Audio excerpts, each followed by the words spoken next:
Goodness me. Good morning, everybody. I'm really sorry, I don't stand still. I basically have no idea how I'm going to follow Chris, so thank you very much for that, Chris. Apart from the fact, I've got to be honest, I was thinking, and this is probably wholly inappropriate, workhouse, Jaguar Land Rover, not that dissimilar in some cases. In actual fact, interior decoration, got to be honest, engineering company, didn't look that dissimilar either. Sorry, probably wholly inappropriate. And the other thing that I am going to try and keep the Chris kind of piece going, because I think the one bit that was coming out actually from both Chris and Lydia was this concept of storytelling. So I guess what I want to talk to you about is maybe actually things don't change that much, but I guess what we're trying to do, well, I didn't realise I was trying to do this at the time. What we are trying to do is create a bit of a movement, and I have my other very dear colleague who, there's two of us trying to create a movement across about 20,000 people at the moment, which I've got to be honest, 12 months ago we didn't set out to expect. So, next 20 minutes, or 18 minutes 54, I am hopefully going to take you on a little bit of a roller coaster. It will be very honest, so anyone from journalism, please do not print this, because I'm fed up of going to conferences and everybody telling me how great the world is, because it ain't that great by and large, but it is really fun and really exciting. So here we go. I had to bring dots in. I was here last year and people were doing really clever stuff with dots, but genuinely there's a lot of joining the dots. Actually, but half the time we don't actually know what the picture is that we're trying to join the dots on. So we tend to find ourselves working with one dot and then kind of following another one. And I think actually now we're in a place where they are starting to make sense. But I'll be honest with you, we winged it for quite a lot of the time. So I'm just going to take you through that winging process. We are a wonderful, typical engineering company. Sorry, for those of you who don't know, we make cars. Sorry, let's start with that. We make cars. Last year we sold about 500,000. We sell them globally. We've been doing that for a number of years. We are quite a troubled child, I'll be honest. We've had lots and lots of ownership. So we're owned by Ford, we're owned by BMW, we're owned by all sorts of people. However, we're now owned by a lovely, lovely Indian company called Tata, who are absolutely fantastic. And what they've done is they've invested an awful lot. So we can now build some really, really cool cars that don't rust in the real arches these times. However, what we have to do, or what I realise now, I didn't realise at the time, is we need to take a few people that have been in the organisation about 40 years, through to people that have been in the organisation for hardly any time at all, on a confidence-building, using a permission-based organisation to get to that. Which is, and I absolutely believe this because I've been part of it, I didn't believe it 12 months ago, but I do believe it now, which is unbelievable things do happen when we reach for the stars. I didn't realise we were reaching for the stars at the time. I knew we were dreaming big, but we are the change. And I think what this is all about is this enormous ecosystem and the appreciation within Jaguar Land Rover, and actually probably every organisation, because I hear it all the time, that actually we are one big ecosystem and we are all working together and we're all after the same thing. My day job is owner experience, so I apparently direct owner experiences, which is an interesting concept in itself globally. But in order to do that, we kind of need this enormous ecosystem, about 40,000 people, plus about 20,000 people globally, so about 60,000-ish, probably growing, to actually really, really believe in this. But we've got to get them going in the right direction. So to start the journey of putting them in the right direction, I love this, it's so corporate, and we are corporate. We had a triangle blueprint and all that kind of good stuff, which is great. At the bottom were our values, which, to be honest, if you asked anyone in the corridor, they probably couldn't tell you what they were. But right in the middle of it was a concept that was born in 2013, which was customer first. But that was it. It was literally stuck on a triangle. And it's wonderful because you go around Solihull, amazing, amazing place, and you go into the production facility. They're building Range Rovers in there, they're building F-Paces, they build all sorts of wonderful, wonderful cars. And that's up there. But actually, arguably, no one really knew what it meant. So we all knew that we needed to be customer-focused, because that's what we do these days, isn't it? But no one really had a definition behind it. The other thing that we were doing, because we were a troubled teenager, is we spent a lot of time creating processes, and unfortunately, fact of life, you've got to deal with processes. When you're trying to, in my case, create an owner experience that is consistent globally, it has its cultural variations. Brazilians aren't the same as Australians, and they certainly aren't the same as Chinese. So what we had to do was lay down processes so that everybody knew the minimum standards of what people were expecting. But we also had lofty ambitions to be amazing from an owner experience point of view. So in order to do that, we needed to create emotional experiences. And everybody says that, but it's really quite difficult. So what we needed to do was to make this customer first box mean something, lay down some processes, and then also create an emotional experience for our customers at the end of it. But what those emotional experiences look like and how we were to define them to really put the customer at the front of our organisation was quite a difficult thing to do and to articulate. So, unbelievably for Jaguar Land Rover, and apologies Lydia, we actually didn't put out another questionnaire, because you're right, they're dead cheap, and we do a lot of them. In fact, we do so many of them, we actually ended up with 250,000 insights that we already had in the organisation. So what we would normally do is go out to all of our customers and say, right, we want you to be emotional, we've got to get all of our internal people engaged, we think. So how do we actually, what emotions do you want kind of out there, broadly speaking? Because of course customers know that really well. And remarkably for us, and I'm really proud actually of just this fact alone, we didn't actually go out and ask everybody, we used what we had. So lots of our customers wear Barbour jackets, that's fact, absolutely fact. In fact, I don't want you to buy one of my cars, Range Rover, unless you own a Barbour jacket. And they all look very smiley when they're behind the wheel and all that kind of stuff. But the point is, we actually look to our customers to understand what they wanted. And this is what they said, and this is what started us on the journey. We basically ended up with 5 things that our customers said. One of them was personalised. So basically what they were saying is be flexible to my needs. I can't remember all of it, I'm afraid. I want an experience tailored to treat me as an individual, not a one-size-fits-all approach. The second one is all about being easy to do business with. So basically take the effort out. Don't make me think about things. And my life is busy and complex, so anything that you can do to take away all of that hassle is really appreciated. And I think both of those we've actually now been playing with along a success and a future, which is, I think there's something growing around the personalisation piece and the ease of doing business. So if you look at all of the online bits, and if you look at the evolution of where we're going to now, it's all about, right, how is it personalised for me? You're absolutely right with the data privacy element, but how do we make it easy? So when we're talking about conversation as a platform, software as a service, the cloud, the blah, blah, blah, blah, blah, whatever else it is, AI bots, it's probably all around the construct of personalisation and ease. The third one was dependable. This one sounds like an absolute no-brainer, so just do what you say you're going to do when you say you're going to do it. And I'm going to challenge everybody in this room, which is, right, do you return every single phone call? Do you return every single email? Do you do it consistently? Do we do it all the time? So actually a whole purpose, I guess, from a dependability point of view is quite difficult but quite key. Fourth one, transparent. This one's wonderful and actually has been playing out literally this week. It plays out every week, to be honest. Massive macroeconomic aspect. So drug testing with the Olympics, that's probably the latest one.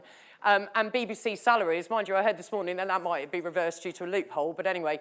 But this whole bit of transparency, and I think arguably this is kind of ethical, when is transparent appropriate and when is transparency not appropriate is another aspect that we will grapple with. And then finally, the final one is make me feel special, which is look after me and value me for today and for tomorrow. Really important in the automotive industry with our reputation of, right, we're just going to tuck you up and then hopefully we might see you again when you're desperate. So where we got to, and I think it was really interesting, these 5 things distilled, and we're all like, yeah, that's brilliant. Okay, so, and I think almost the journey was at that point, well, we'll just stick those out to our retailer, because when you look at it, they're all about customer, aren't they? So if we do all of that for our customer, then we'll be okay. And the people that do all of that are our retailers, which happen to be a franchised model that we operate with. And I think what also came out of this, and this is where Brilliant Noise actually literally stood up to their name of creating a Brilliant Noise, was that we really need to make these stick. So the icons became really, really important in the whole concept of what we were doing, because we knew that there was a value of iconography going forward. I mean, if you just look at your iPhone screen, it's all icon. And trust me, I had to take some of our senior directors, including our chief marketing officer, around the fact that icons are everywhere. But the whole beauty of how do we actually make these really engaging and how do we actually make them something that people can grab hold of was really important to us. So for a while, we were building the plane while we were flying it, or building the car as we were driving it. It's probably more appropriate. And what we genuinely thought at the time is that this was just good for retailers because it was just good for our customer facing. So we actually went through a whole journey of retailers. That's fine, you crack on with it, you're the customer interface. But it was the blooming dependable one that really, really stuffed us up, if I'm really honest.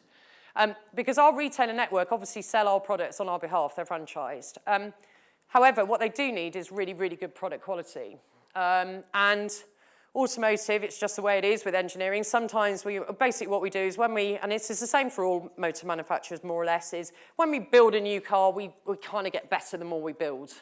So we're really fortunate, we get early adopters, which is fantastic, but basically after a while, we get better at building the car and they don't go wrong so much. So what the retailers were saying is, right, so you're telling me to be dependable out to the customer, but actually you're not being dependable for us. So it sent us on this whole journey of these principles being relevant for actually all of us. So where we ended up with is that we needed, and I work in the global team, so we needed the retailers to be working to these principles, but who knew? Again, we're all part of this massive ecosystem. So therefore, we need our markets. So that's Jaguar Land Rover UK, that's Jaguar Land Rover Australia, that's Jaguar Land Rover Brazil. They all need to be marching in tune to the principles. We also need what we have called our regional offices. They need to be living the principles. And finally, the global teams, all of us. So when we put out a piece of marketing collateral, it needs to go against those principles. When we're building a website, it needs to go against those principles. When I'm designing a process that I need to get out globally, they need to go against those principles. The real kicker is that Sally Ann, who's in the audience, and I also had to design this program, this entire program, that actually went for those principles as well. So we realised now that we actually had to influence 20,000 people-ish, which is quite a big one. So actually what we then realised, and this is really where we got guided very ably by Brilliant Noise, is that we actually needed a proper rollout plan, which and I'm not very good at planning. So we went through a launch, we wanted to engage, we wanted to act, and then more importantly, because we don't do this at all, hence the workhouse analogy, we never celebrate, we just don't celebrate, it's always about the next, you're only as good as your last, whatever. And sitting under that is a resource bank, which is the whole storytelling. So how do we get this to live and breathe through stories? Because actually that is that human, and I think both talk to that, both Chris and Lydia talk to that, it's the human desire to share, to be part of a community by telling stories. So the launch phase, because we did want to make it as beautiful for our internal audience as we do for our external audience, was all about posters on the wall, it was using the icons, it was going through a baseline of, right, where do you think we are against these principles at the moment?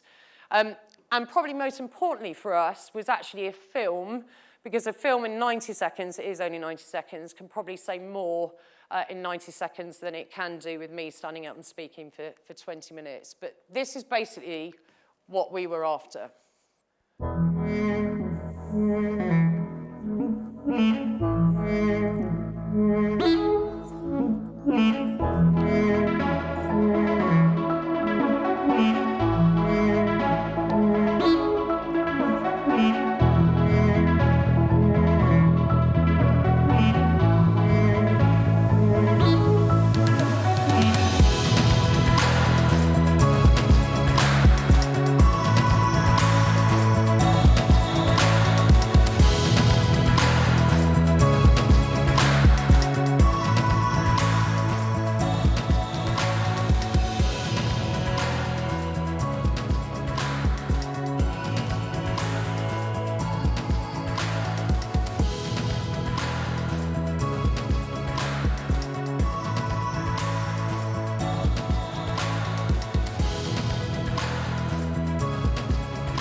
So I'll be honest with you, that was the easy bit.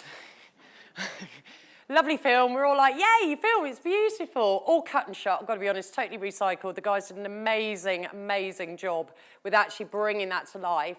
But it got everybody interested. Now where we are, and I'll be honest, we're right in the middle of it now, is the whole storytelling bit. So we now need to get into the engage bit.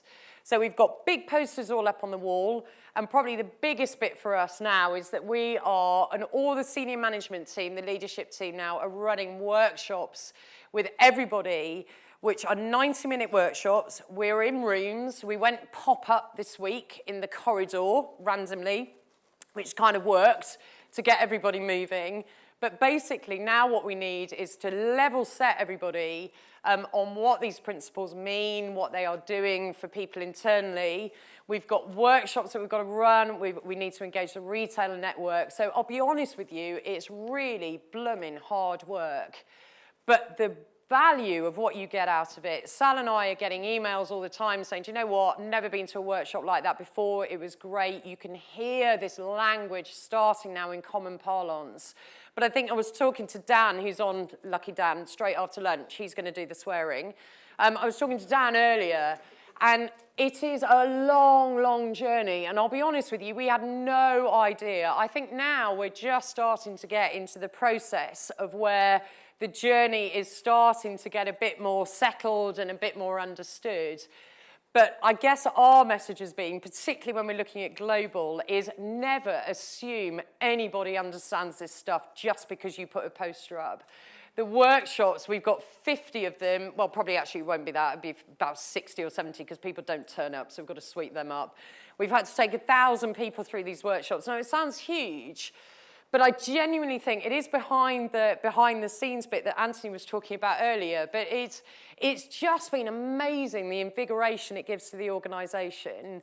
But we have winged it. We have totally winged it. We haven't necessarily where we've been going, and we have been following these breadcrumbs on the way.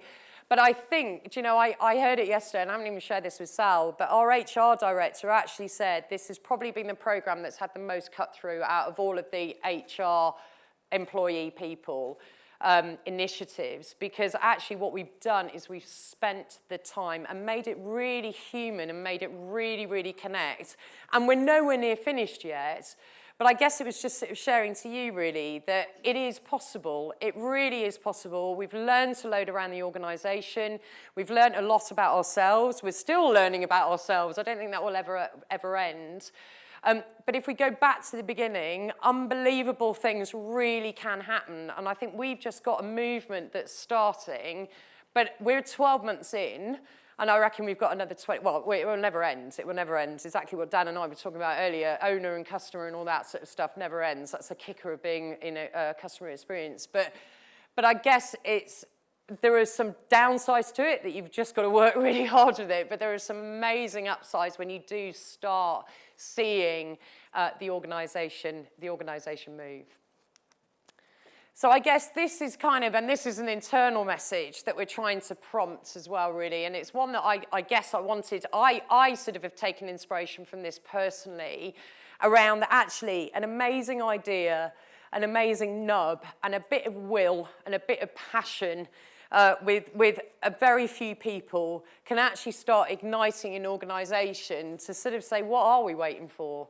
Let's just start building our future and a better tomorrow by bringing all of our principles to life. And I hope if I click, this will be the last one.